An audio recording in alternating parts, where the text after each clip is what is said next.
If you need to check a motorcycle you're buying hasn't been crashed, clocked or has outstanding finance, use the link below together with the code FLYER to get 20% off your Car Vertical Motorcycle Buyers Report. Aha! Here we are, the Ponderosa Cafe. Heard a lot about this place, but never been. A bit of a biking haunt by the looks of it. Oh, and another biker cop there. Wow, what a place.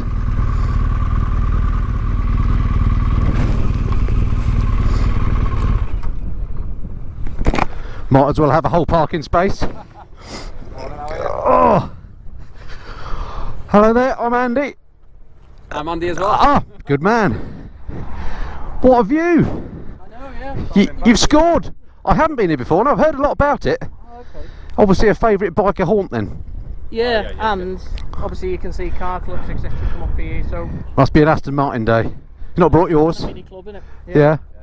Obviously the op that we run is called Op Darwin, that concentrates on the bikes, as well as sort of high performance cars, so we'll look at, you know, having a chat with the drivers and stuff as well. Yeah, yeah. They're going to love seeing you lot turn up. Yeah. Always happy to see you, I'm sure. Yeah. Brilliant, what a cracking road that was.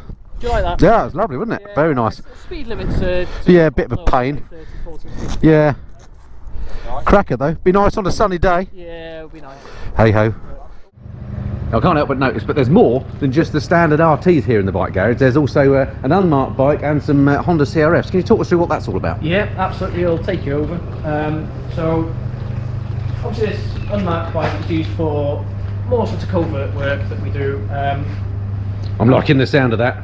Yeah, I mean, there's nothing sneaky beaky about it in terms of the work that we do. It's just out there for enforcing speed limits, etc., enforcing sort of bits of white lines where maybe there's a problem issue in the area and we need to enforce it, where a marked bike is clearly seen and it doesn't particularly solve the issue at times. We take this bit out and it's obviously not seen.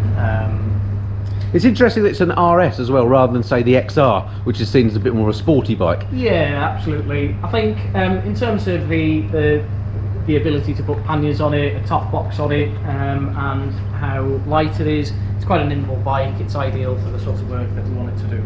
And what about the CRFs, the trusty CRFs, a bike I know well? Yeah, absolutely. It's not something I ride myself. Again, there's more specific training for this. These are specifically for off-road operations. Clearly, they do carry number plates, so they can be ridden to sites, but they target sort of green laning issues, of which obviously we've got a lot in North Wales. If there's any reports in the neighbourhood, etc., of 4x4s, cross-country motorbikes, etc., causing issues, then we can deploy on these, or specially trained officers can, and try and sort of engage with the people that are causing issues, basically. So this is inside the Ponderosa, and we're going healthy today.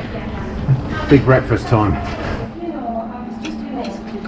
So is this standard cop fare then? Is this a normal busy day on the beat? Absolutely. Breakfast. Right, so breakfast has been demolished. We're just debating where to go next. So what's your recommended route? You've been a local then? I think we're going to drop down from here into the town of Llangollen, and then we'll take the A5 up, just add some radio communication that there's a bit of antics maybe going on the A5 with some high powered cars. We'll look out for them on the way. Next stop, Wake Estates. Have a stop there, use the loo, see where we go from there. Fantastic. And is it a scenic route or? Well, they're all scenic round, aren't they? Yeah, it's going to be quite scenic. Yeah, that's right, isn't it? Start down there. And breakfast went down well. How did we rate it out of 5?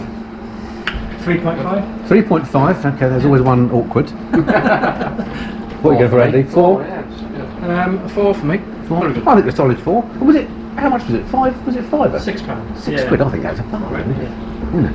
Right, back to the bikes. Alright, so that's my first stop at the Ponderosa ever. I'm glad I've done that. That's one of those biker cafes that probably everybody needs to go to at some point. Right, we're off again. Some angry looking skies, but there are a few little blue patches, so hope springs eternal.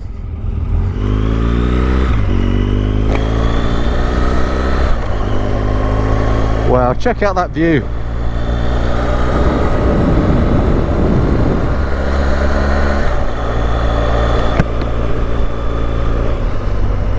So it turns out this is indeed the Horseshoe Pass. I probably should have known that. I can't believe this one's passed me by before and I've not done this before. Hello sir, hello sir. R1s are out. Another little viewpoint. Okay, question time again. This one's from Alan Jackson. Thank you, Alan, for the question. He said, I'd like to know what kind of gear the guys and girls wear as they have to ride in all weather, so it must be pretty good stuff. So what sort of kit do you wear? Yeah, absolutely. I'm a textiles kind of guy, so start from the bottom up, I guess. I'm wearing some Altberg leather boots, Calverson outlast pants, and you'll notice on my ankles before we go any further up that I've got my handcuffs here, and on this side I've got my baton and cactus spray. Righto. Going up, I've got a Keeler jacket that goes under my Headlight Turtle airbag jacket. Yep. Over the top of that I will have a lightweight high-vis jacket, and should it be cold enough, there's a heated jacket available to me as well. So in terms of the actual make, so the heated jacket is a Kais one, isn't it? By the looks of it, I think I've got the same one. I think. Yeah, they're brilliant. And and what's is that Halverson's jacket? Did you say? This is a. Oh, that's a Helite. Oh, the airbag one. Yeah, brilliant. And yep. Halverson pants. Yeah, they're great. These are they Gore-Tex Pro? I think they are, aren't they? I think they are. Yeah. And are they standard police issue, or do you get some choice? So there is a choice. We can go to a shop that's near us. We can go in there with a voucher if you like and sort of purchase what we like to a certain limit of price, of course. But it's generally speaking, it's very good stuff. While we talked about kit, we forgot, we didn't mention the helmet, did we? What's the helmet you wear? So, helmet I wear specifically is a Shoei, and I think it's a Nanotech 2. This has got a sonic communication system in it, so I can hear everything from some earpieces that are already in the bike, and I'm connected to the bike via a cable. And how long would you keep a helmet like that as well? So that's generally about 5 years. We keep them, obviously if it's dropped or anything, we change them straight away, but generally about 5 years we'll get a new set. And then also to mention the gloves, I've got 2 pairs of gloves, winter and summer obviously. Being on the RT, it's quite well protected weather-wise, so I generally wear summer gloves all year round. And then last but not least, my ear defenders, MTech ear defenders. The company came to us, fitted our ears specifically. So they're custom fit ones. Yeah. They're great, aren't they? It's the way to go. With a specific hole in the middle so that we can hear all the comm systems. So it's nice. We can hear everything that goes on the radio, and then blocks out some of that wind noise for us. Okay, so it's properly raining now on the Horseshoe Pass. But even in this grim weather, what a beautiful place to ride. Don't get me wrong, nobody likes riding in the rain, do they? It'll be so much better in sunshine, but if you're liking it in this weather, imagine how good it'll be in the sunshine. 1 or 2 bikers out. Hello sir, Mr. Multistrada and another GS. Clouds looking very angry indeed.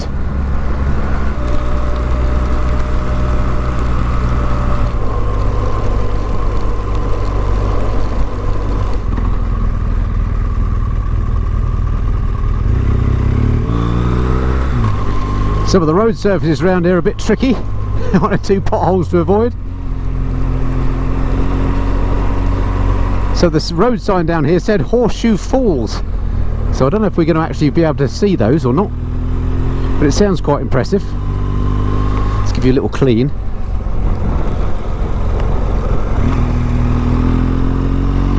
Hope you can see okay through the raindrops.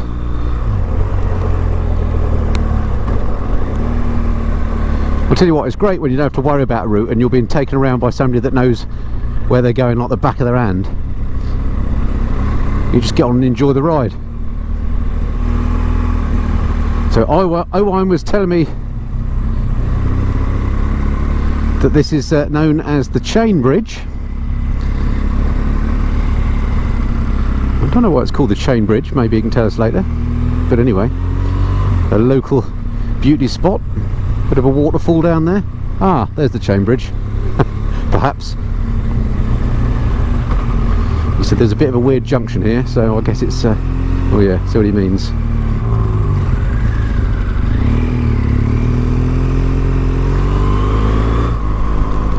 I've been trying to get into the habit of wearing this airbag when I'm on the GS and longer journeys generally. Well, really I should get into the habit of wearing it all the time.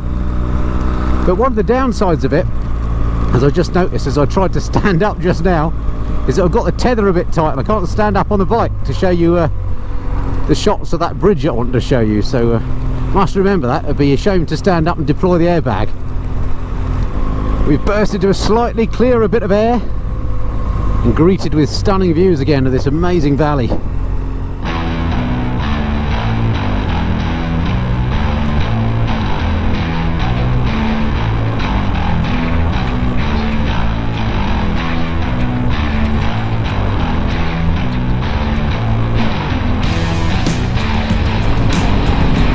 Not an order on the GS. I just thought I should mention, you might be thinking that the bike cops have a very quiet time. Well, today these guys have basically put the time aside very kindly to look after me, so they're marked down as committed for the day. So if a big shout kicked off, they could attend or would attend if they needed to, but generally speaking there are other resources to go to things first. So if you're thinking that this bike cop lark is very easy, you just ride around Wales all day enjoying yourself, that's not actually the case. This isn't typical for those guys. They're just being very kind and looking after me. So that'll be a speed camera. Yeah, absolutely. It's the Pro Laser speed camera that we use as a laser detection device, which basically means that it shoots a laser out from the device to the car and back to us. Gives us the speed and the distance that you were captured at, travelling above that speed limit, of course. One thing that we do ensure before deploying in the morning is that it's still within calibration. If I pick it up, I'll show you that this one specifically is still within calibration date and it's done annually, so this one's good until 15th of February 2022. Like I mentioned, each morning before we go out, we go to a point that's just behind us here that we'll go across to now, and we double check that we get the correct reading that we should do every morning. If you want to follow this. So unfortunately there's a bit of a van in the place, but we should be able to do it anyway. The spot on the ground here is measured at 30 metres exactly from the sign on the gate, calibrated and certificate to prove that. So what we'll do is we'll test that we get 30 metres.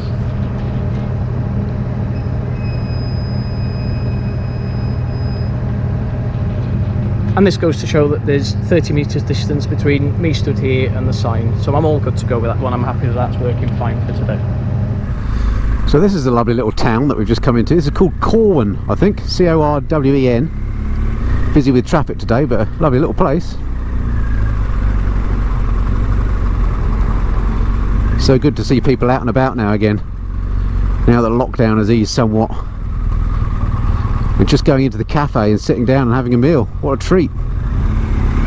Of course, in the cafe the rule of 6 did apply, and you're allowed to take face masks off when you're eating like that, so we're within the rules. And for the rest of the video we have been careful to maintain social distancing, 2 metres apart when we're doing the questions and all that stuff, as you'd expect.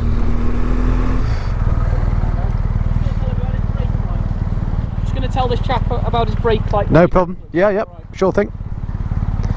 So Owain has just pulled this old gentleman out over briefly because his brake light is out apparently.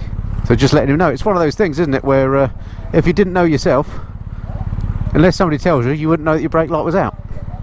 So just a few words of friendly advice and all sorted.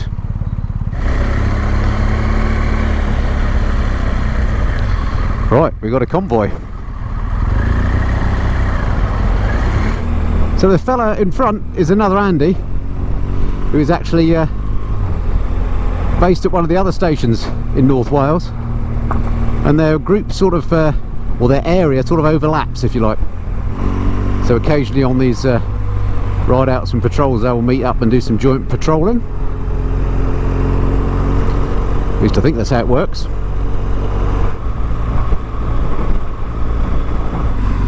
Alrighty, we just pulled into another cafe. I don't know if this is a regular biker spot, possibly. Look, it says motorbike parking. Find out what the deal is here. Alright. What's the score here then? Is this another regular bikey spot? Yeah, so this is Riga Estates, Uh-huh. or Riga Steak should I say. This is where they sell the bison burgers, etc. Oh, splendid. Excellent. If you ever try one. It's actually a working farm, isn't it, where they obviously that's rear it, all the yeah. bison here. Right. And obviously, And bison are what they call buffalo in America, aren't they? I think there's a slight difference apparently. Is there? Apparently so. I thought. Oh, I don't know. I thought bison was Canadian. Say again. I said another fact of the day. I know another one that we need to fact check that, don't we? What was the other one? We said we'd look it up. Snickers.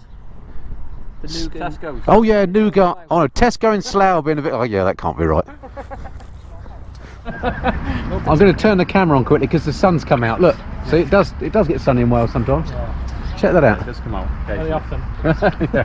Cracking right through there though. Even I was saying on the camera, even in crappy weather, it was lovely, wasn't it? Yeah. So, I was riding through there. Brilliant. Yeah, and the further west you go, the nicer it gets. Yeah, exactly. So how far are we from the start of Snowdonia here, or are we technically in it at this point? No, we're pretty. Well, we go to Betos that way, isn't it? So you're probably talking 20 miles. Oh right, maybe okay. not even that. Right. Yeah, probably about 15 minutes or so Betos and that sort of Snowdonia area, Betsy Coy. Yep. And that sort of area. And then if you go through Betsy Coy towards Capelcoy, that's where the base is, so the base is. So yeah. Well, let's hope it stays sunny. Oh, interesting stopping technique. Well, that right. Be pleased that I said that.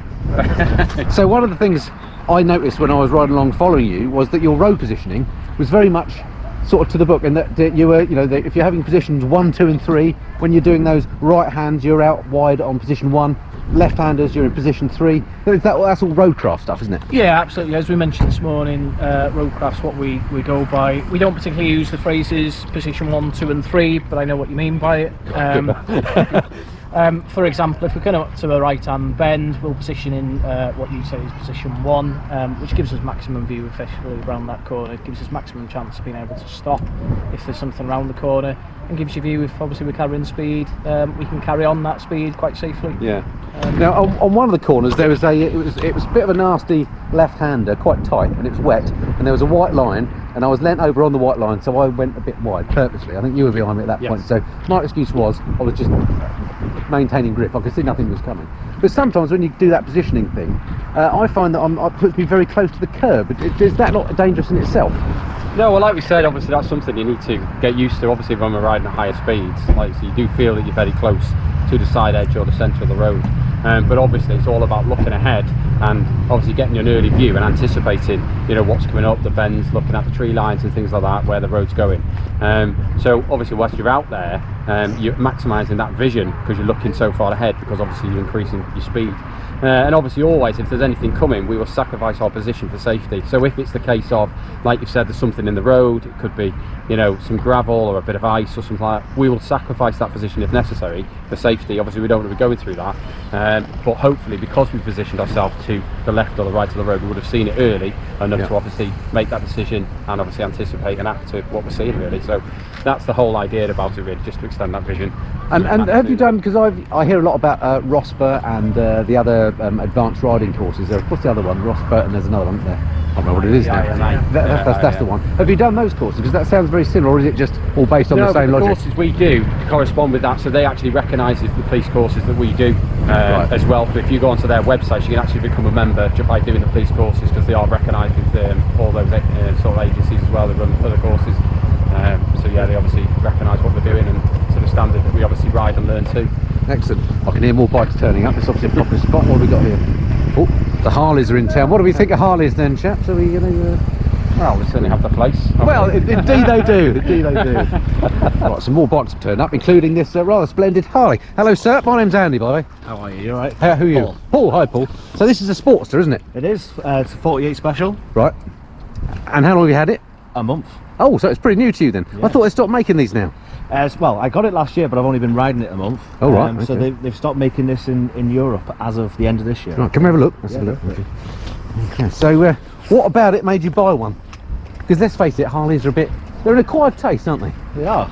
To be honest, I have no clue. Everyone keeps asking me that. It's just, you ride past one, you always look at a Harley, don't you? Yeah, it certainly looks a biz, doesn't it? Excellent. Oh, so you're going to need to get the sponges out on that one. Well, enjoy. God, shocking, the chrome. See the dirt on there. Yeah, I know. You need to give him a ticket for that. Okay, another question. This is from David Gilliland. Is there a decibel threshold in law regarding exhaust sound? And have they actually cautioned or fined anyone? If neighbours complain, how do I test the volume of my exhaust to ensure it's compliant? How far from the end can and at what revs? I suspect, David, you've got a loud one then. Who wants to take this one on loud exhaust? Anybody? Done some research on this. Yeah. Okay. There is a threshold, 80 decibels I think it is, for any bikes above 125cc, plus a little bit for mechanical noise on top of that. So yeah, there is a level, but we don't routinely go and measure them. I think if you look at your exhaust, if it's kite marked and it's for road use, then it will be fine. Yeah. It's more of an MOT issue, I assume. Yeah, I don't think they've even tested on MOTs a great deal, but aftermarket exhausts are fine as long as they're for road use. If you start putting cans on that are not for road use or taking baffles out and things like that, then they are going to be really loud, aren't they?